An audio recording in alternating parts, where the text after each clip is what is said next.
In case you're new around here, let me explain something to you. There's a couple things that just give me, a big old kick out of life. One is coffee. Can't live without it. And the other is diving into the Nintendo Switch eShop and finding little hidden gems or just fantastic games that don't get physical releases and might otherwise be overlooked unless you're checking the eShop every single day like I do and saying, hey, this game is good, this is what it's all about, and buy it maybe. I've done 13 of these videos so far. This is number 14, bringing the tally of Switch eShop games I've reviewed on this channel to 140. I don't know how to feel about that.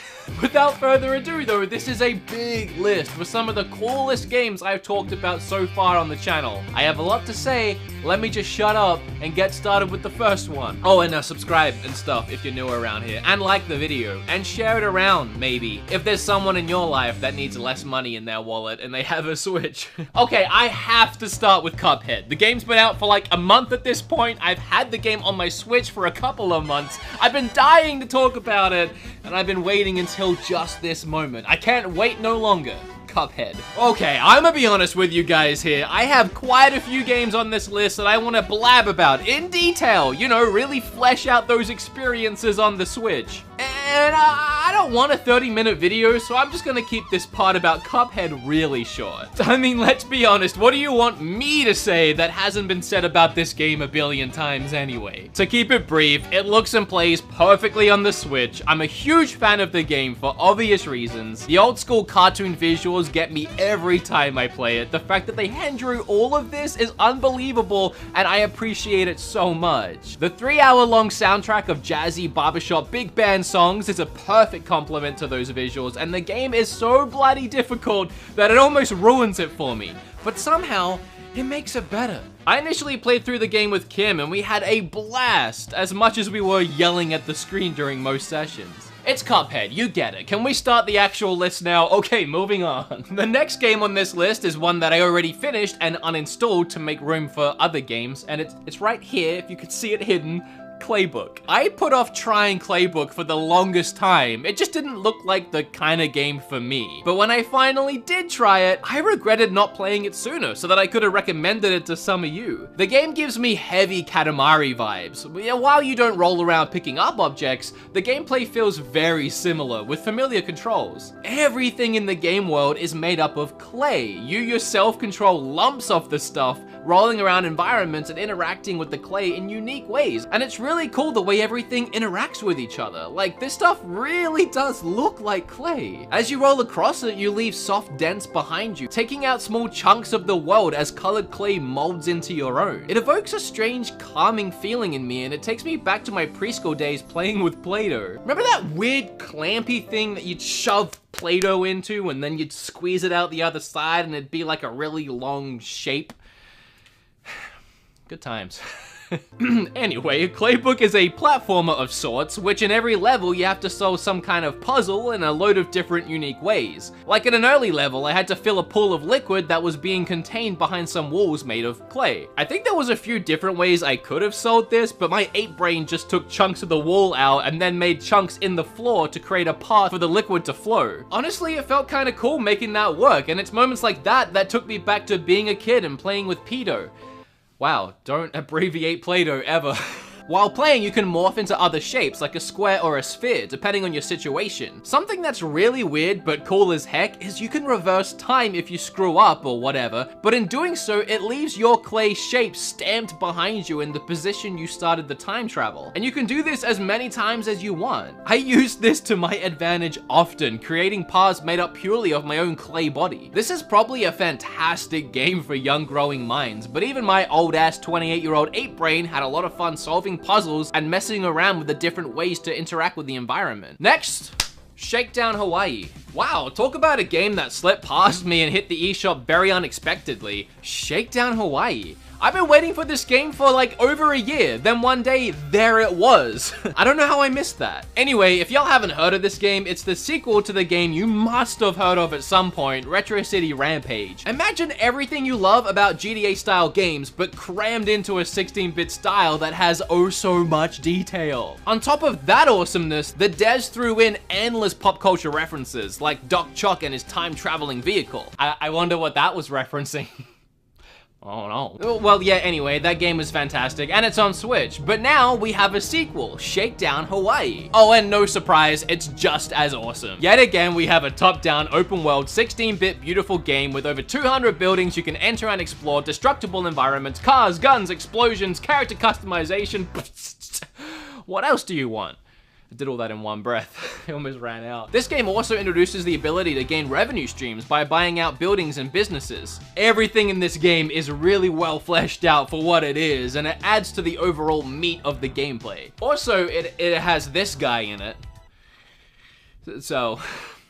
Okay, if you're familiar with my channel, if you've been around here a while, you've probably heard me go on and on and on about point and clicks. Namely the heavyweights that not only got me into the genre, but got me into gaming in general at an early age. Games like Maniac Mansion, Monkey Island, Sam & Max, Grim Fandango, need I continue?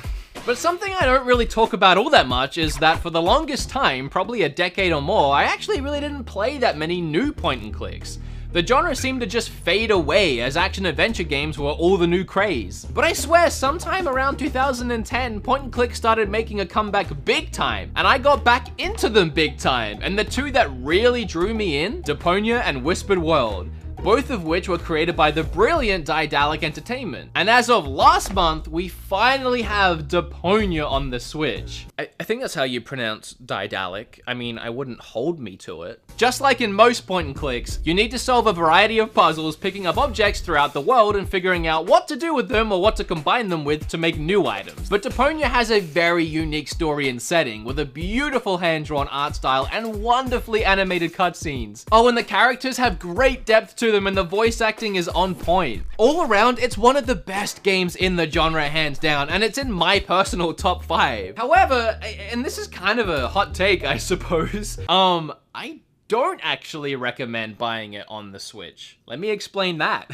In fact, I actually want to use this video, this platform, as a chance to call out Daedalic on something that a lot of publishers are guilty of on the Switch. I'll start by saying I absolutely do recommend buying the Deponia collection on PlayStation 4, as all the games are really incredible, all of them, and it's only 40 bucks for all 4 on PlayStation 4. The Switch version, however, yeah, that's just the first game, not all 4 of them, and that'll set you back a big old 40 bucks as well.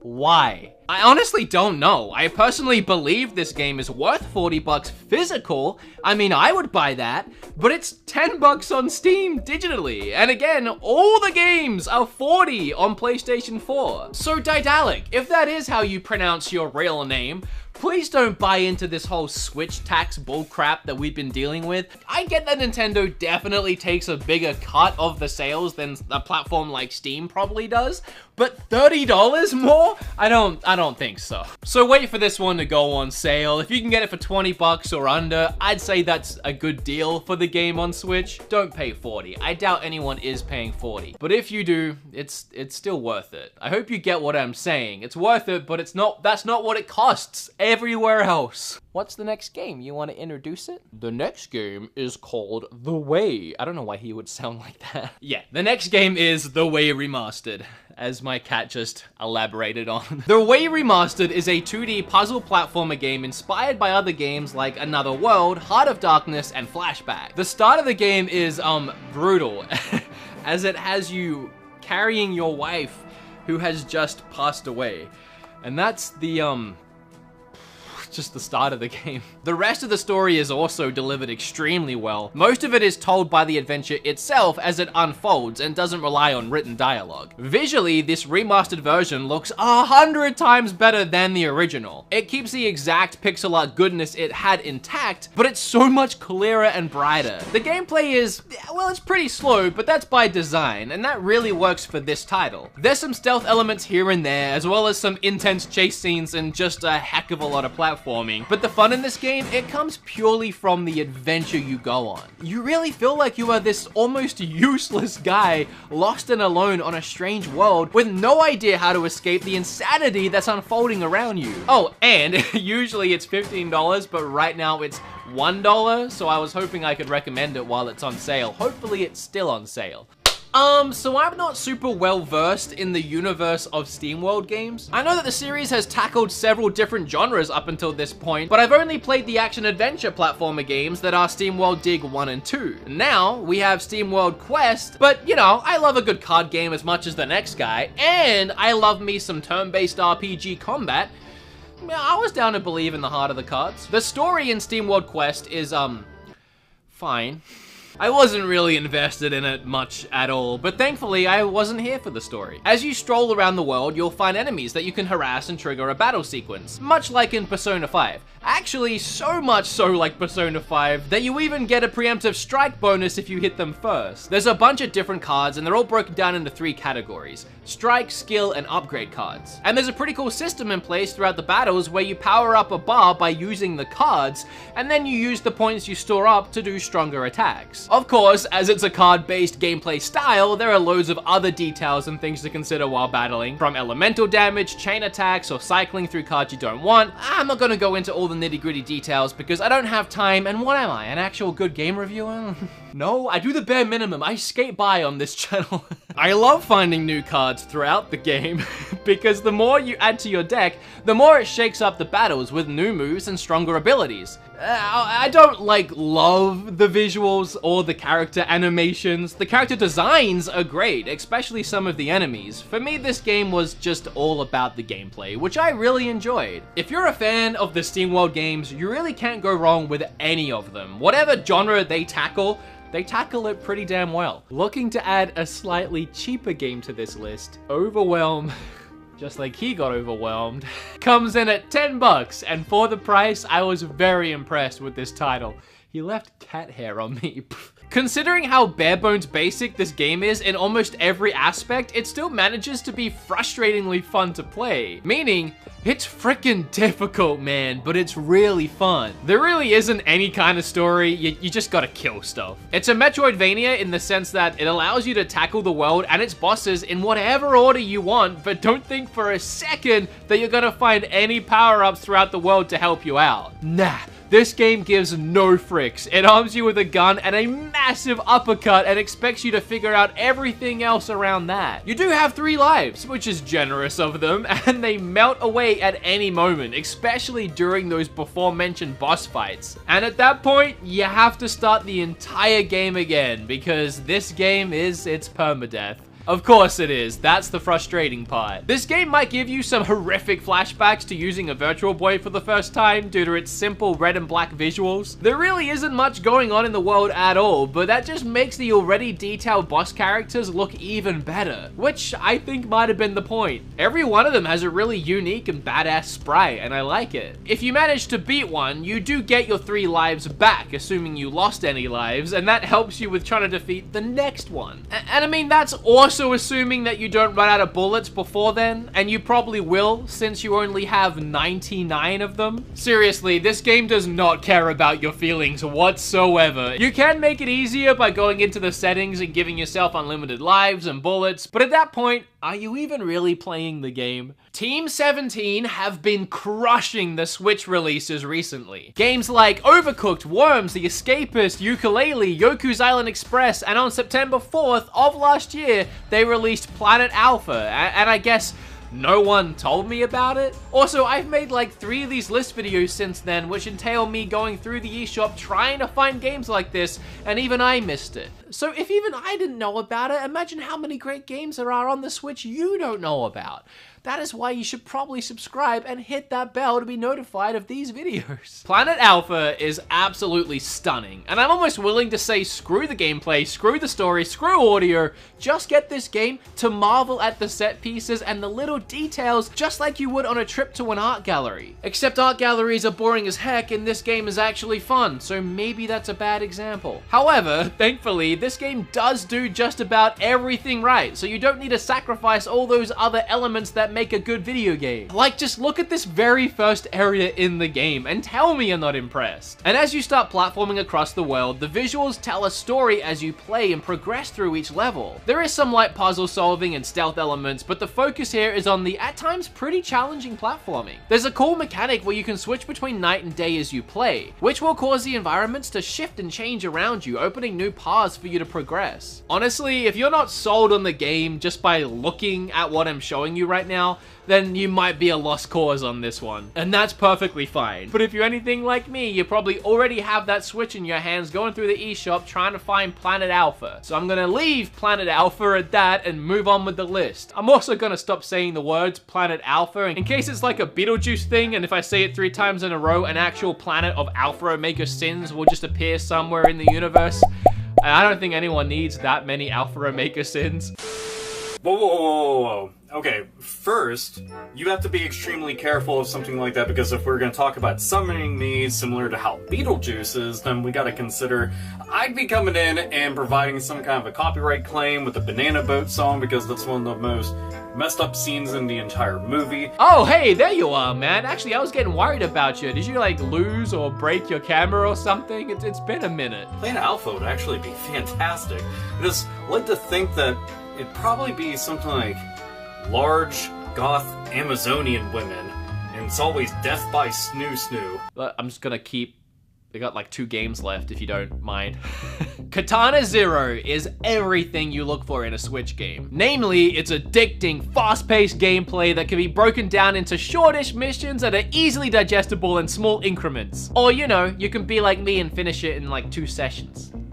'Cause you loved it. I was excited to play this game as soon as I saw it revealed in that direct, and let me tell you, it lived up to its hype big time. The setting of the game is this great cyberpunk neo-noir style, and the visuals are incredibly pleasing to my eyeballs. Oh, and that's all backed by a kick-ass synthwave soundtrack. I love that at the start of each mission, before our katana-wielding assassin starts his killing rampage, he throws on a pair of headphones and boots up whatever awesome track is going to be pumping throughout the chaos. Oh, and if you're playing this game primarily in handheld mode, I recommend you bringing along your own headphones as well, because believe me, you're gonna want to hear this brilliant mess. In Katana Zero, you have no health bar. 1 hit will result in an instant death. That forces you to keep moving, and moving fast, deflecting bullets with a well-timed slash, sending them screaming back towards the enemy, or dodge the attack altogether with a roll and move in for the quick kill. Mercifully, the game features an ability to manipulate time, thanks to a drug called Chronos that your psychiatrist slash boss, I'm not really sure, administers between each mission. Speaking of those parts of the game, or any part of the game that has dialogue, it's done really interestingly. It's a real-time conversation system that you're able to interrupt if you just don't feel like talking to that person. Although if you do decide to engage, you'll be given a bunch of dialogue options. Before I realized that fact, there was this one mission where an innocent lobby host got killed because I was too impatient. I felt so bad, I actually reloaded that entire mission and showed a little more discretion the next time around. Katana Zero is jam-packed with both little and big details in every aspect of the game. And there is a ton of replayability here, not just in the dialogue pairs, but even the level designs. There are loads of hidden secrets and paths and way to kill the marks and the enemies in ways I didn't even find out about until after I finished the game. Katana Zero is worth it. It's worth way more than Zero. However, getting it for free,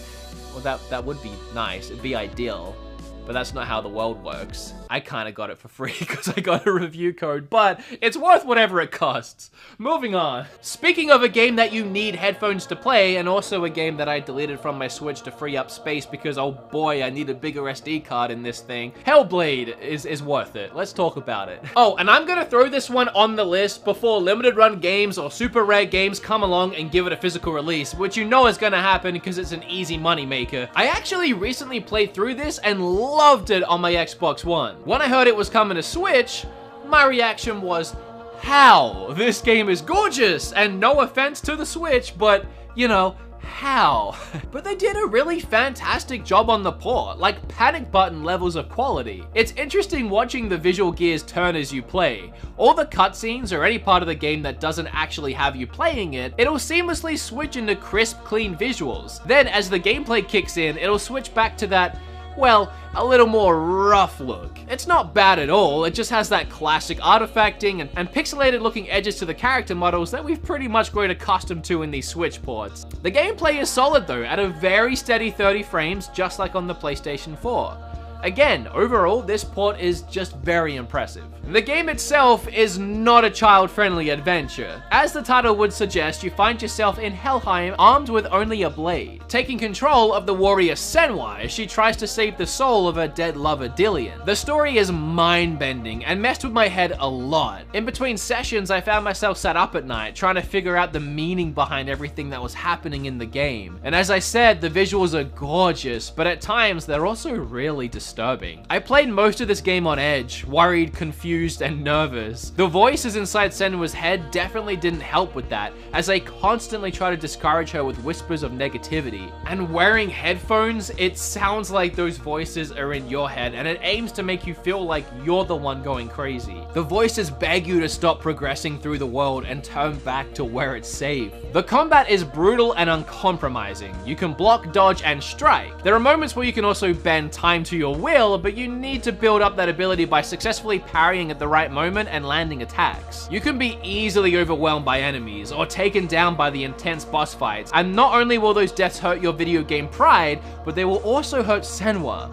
You see, this game is roughly an 8-hour single-player story-driven permadeath game. Every time you die, the rot works its way up Senwa's arm more and more. If you die too much, it'll reach her head, and then your game is done. For me, Hellblade is a piece of artwork come to life, with a brilliant story and rewarding combat. If you decide to give this game a shot for yourself, I recommend not listening to those voices that'll be in your head.